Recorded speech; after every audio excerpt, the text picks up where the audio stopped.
kita tak pernah punya kuasa atas orang lain. Mereka dapat menusuk kita dari depan maupun belakang. Tapi kita punya kuasa penuh atas diri kita sendiri untuk tidak menyerah karena suatu keadaan. Tak ada perjuangan yang gagal, yang ada hanyalah keberhasilan yang tertunda. Halo semuanya, selamat pagi dan salam literasi. Perkenalkan, nama saya Nailah Fikriah Sofi.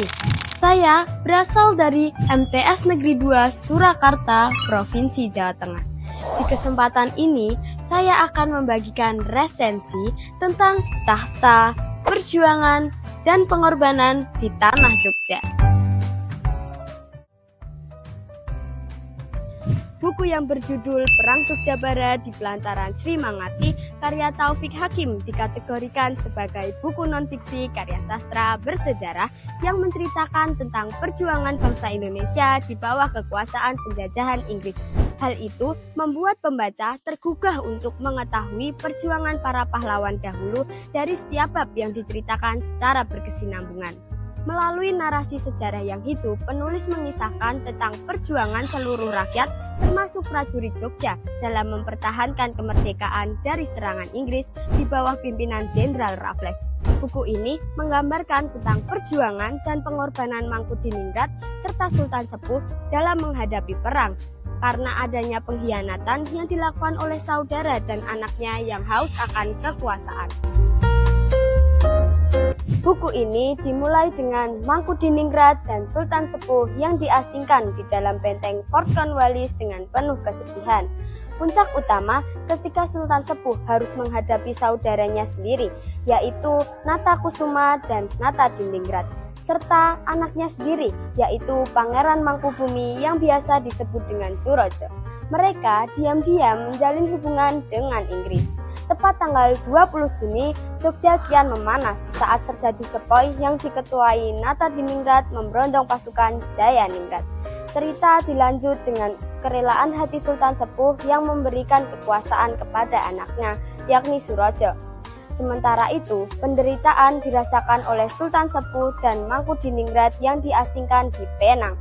Cerita dilanjut dengan usaha Sultan Sepuh untuk membela Mangkubumi yang difitnah oleh Raja Muda dengan cara mengirim surat ke Kapiten Cina.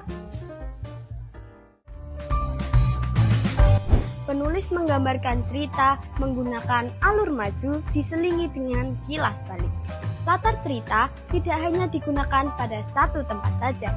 Hal ini dibuktikan dengan narasi beberapa tempat yang disampaikan secara tersurat oleh penulis, yakni Keraton Jogja, lebih tepatnya di Pelantaran Sri Mangarti, Benteng Vredenburg, Penang, dan alun-alun Jogja.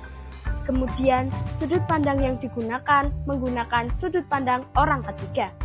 Perjuangan mereka wajib kita kenang, bukan untuk soal menang atau kalah, tetapi semangat juang yang membara demi mempertahankan hak mereka. Buku yang berjudul Perang Jogja Barat di Pelantaran Sri Mangarti ini membuat pembaca tergugah untuk membaca buku tersebut karena cover dan judulnya yang menarik. Buku ini berisi persoalan yang nyata sehingga dapat menambah wawasan bagi pembaca. Cara penyampaian yang mudah dipahami oleh pembaca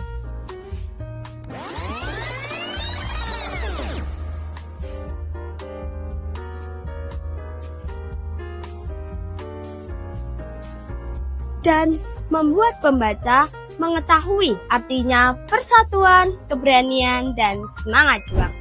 Namun, buku tersebut tidak ada gambar pendukung, sehingga pembaca kurang memahami alur cerita.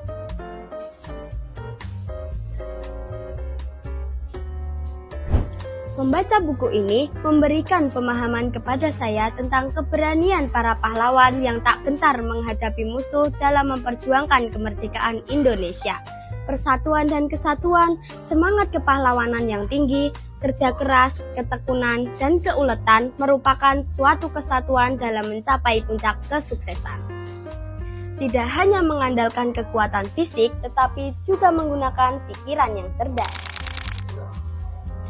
Dengan demikian, membaca buku Perang Jogja Barat di Pelataran Sri Manganti memberikan banyak pemahaman kepada pembaca. Menjaga perdamaian dan keutuhan bangsa adalah kewajiban yang perlu dilakukan oleh setiap masyarakat. Dengan membaca buku tersebut dapat menumbuhkan rasa cinta tanah air dan semangat nasionalisme dalam diri.